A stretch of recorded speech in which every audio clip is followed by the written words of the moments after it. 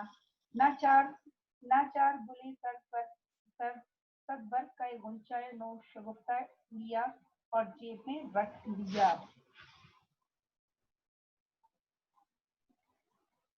غنچہ نو نیا کھلا ہوا غنچہ. یہ سدبرگ جو ہے وہ ایک گلی سدبرگ ایک درخت کا نام ہے. کہہ رہے کہ وہاں پہ پھول اور نہیں تھے لہٰذا اس شجر سے اس پھول کو توڑا ایک نئے غنچے کو اور اپنے ساتھ رکھ لیا.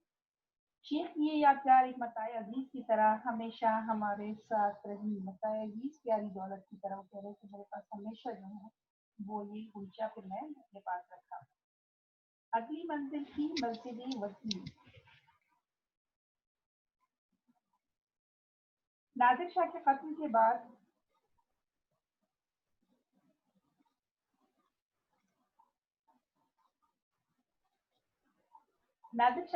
کے بعد شیراز میں کریم خان زند کی حکومت رہی جو اپنی نیک نفسی اور رعایا دوستی کے لیے مشہور تھا.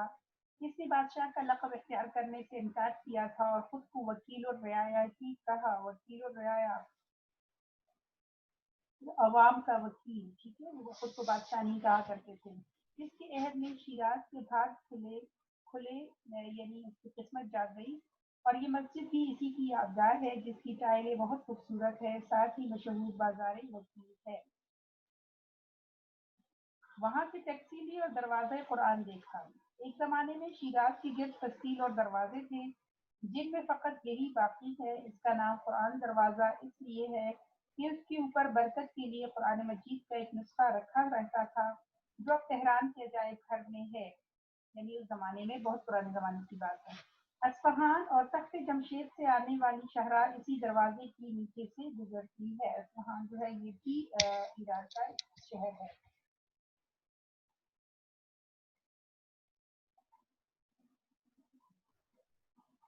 ابھی شاید 12 کا عمل تھا اور تخت جمشید باقی تھا. یعنی 12 کا وقت ہو چکا تھا اور ابھی جو تخت جمشید کی جانا تھا. ہم نے ایک سالم ٹیکسی روکی مکمل. اس نے 15 تومان کہے. ہم نے 10. آخر 12 طے ہو گئے. ڈرائیور کا نام منصور تھا اور اس نے دعویٰ کیا کہ مجھے تھوڑی انگریزی بھی آتی ہے. یہ دعویٰ اس ہم نام منصور کے دعوی انا الحق سے بھی زیادہ مبالغہ